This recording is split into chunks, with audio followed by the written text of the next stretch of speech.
very pleased to say that Joseph joins us now. Joseph, great to have you on the programme just now. Tell us just a little bit about the journey that has led you from Kharkiv all the way to Germany. Yeah, thank you for having me on the show. First of all, I would like to tell the viewers that I've been living in Ukraine for about 8 years, and I consider it like my second home. I'm from Nigeria. The journey wasn't an easy one because when you've been living in a place for 8 years, making the decision to suddenly just leave is a really painful one. On the nights before, on the very morning before I was about to leave, I documented the situation. It was the third day of the invasion. And I went to the streets and I could see long lines of people who just wanted to get food from the supermarket, from the grocery stores, long lines of people who just wanted to get money from the bank and also from drugstores. It was a really painful journey. It was a really painful journey. There's a popular saying in English that no place feels like home, and I really do miss Ukraine. Tell us why then, Joseph, you have such affection for the country. As you say, you've been there for 8 years. Over the course of 8 years, you will obviously have made plenty of friends, but you'll also have got to understand the Ukrainian mindset, the Ukrainian culture, just that little bit better than the rest of us. Yeah, the fact that I lived there for 8 years, I also speak the Russian language. So I was able to, you'll find that a lot in my YouTube channel, on my YouTube channel. You see me speaking with Ukrainians, speaking the Russian language, for example, eating with strangers, having fun with them, and they were like a family to me, and they are like a family to me. So the fact right now that I'm losing that connection, right now one of my friends, a good friend of mine who lives in the city of Mariupol, I've been trying to contact him for the past 5 days right now. I'm unable to contact him. I'm hoping the worst hasn't happened to him because there's a lot of bombings, there's a lot of atrocities going on.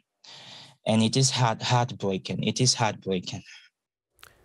It really is, and genuinely, I do hope you manage to make contact with your friend very, very soon, Joseph. But I wonder, as things stand, with the Russians talking up potential of chemical or biological weapons being used in the country, with forces continuing to advance on Kiev, I just wonder right now, do you think you'll ever make it back to the country? This is a deep question because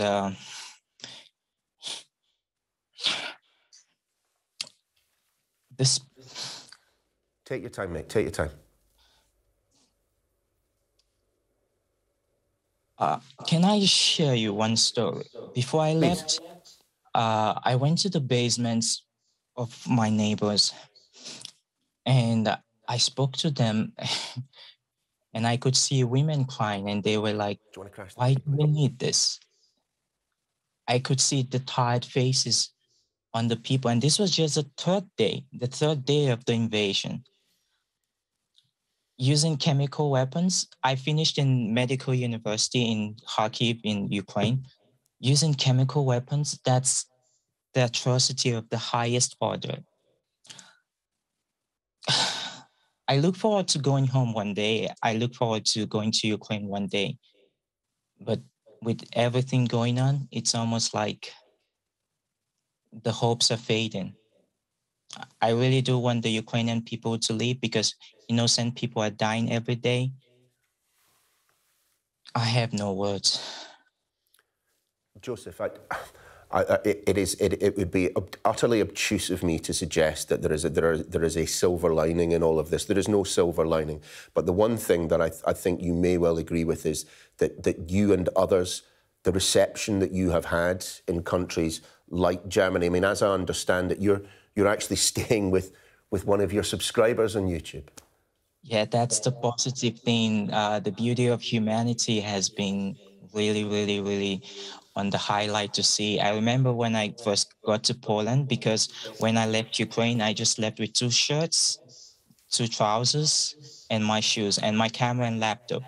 I left with the mindset that even if I lose everything, with my camera and my laptop, I can recover everything back because I'm very good at storytelling and I can make more YouTube videos and hopefully my audience grows from there.